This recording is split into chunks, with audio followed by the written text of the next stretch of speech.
Okay, so good day everyone. So it's me, Vadim, KB1RLI, and Les.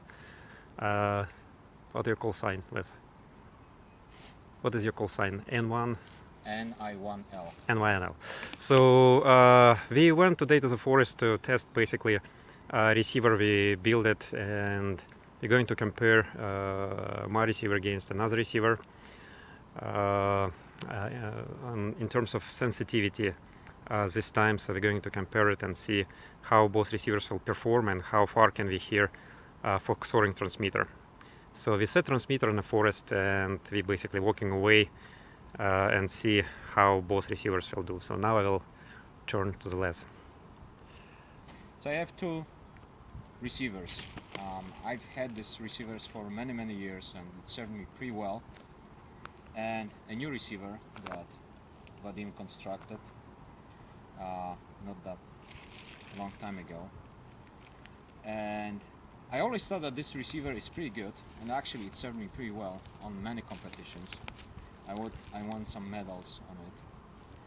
But when you actually have an opportunity to do one-to-one comparison, it's no competition, really, seriously. We are approximately 220 meters from the little tiny Fox O-ring transmitter, and because those transmitters have very low power,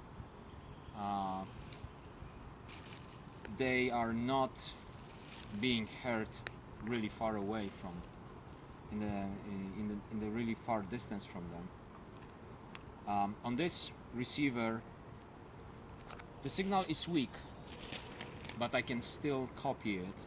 I can take a clear bearing to it. There's a very sharp null, and so 220 meters I can easily take a bearing and just run to that Fox O-ring transmitter. Now,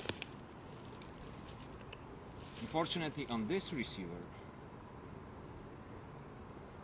first of all, the first thing that you notice is that the noise level is much higher than on the other one, and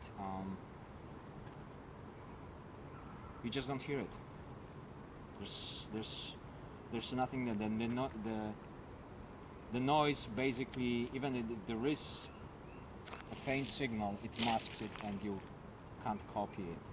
And as a matter of fact, we did the experiment and we walked from the transmitter, and I think this one is able to receive that Fox O-ring transmitter up to 150, 170 meters.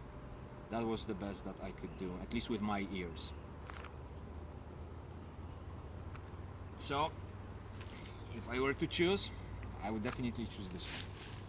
And how far, when are you losing signal on transmitter and receiver on your right hand? We walked all the way to 350 meters, and at 350 meters, the signal, you can still barely hear it, but it's probably already too weak to take a good bearing.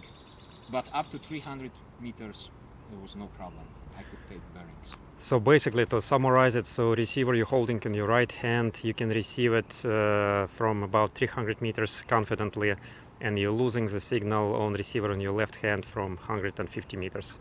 That's so there is no signal. Basically, it's double distance on receiver you're holding in your right hand. That's about right. Yeah, well, thank you very much, Les. Thank you for the help, and thank you everyone for watching this video. And if you have any questions, please send us a mail. Have a good day, and 7-3 to everyone.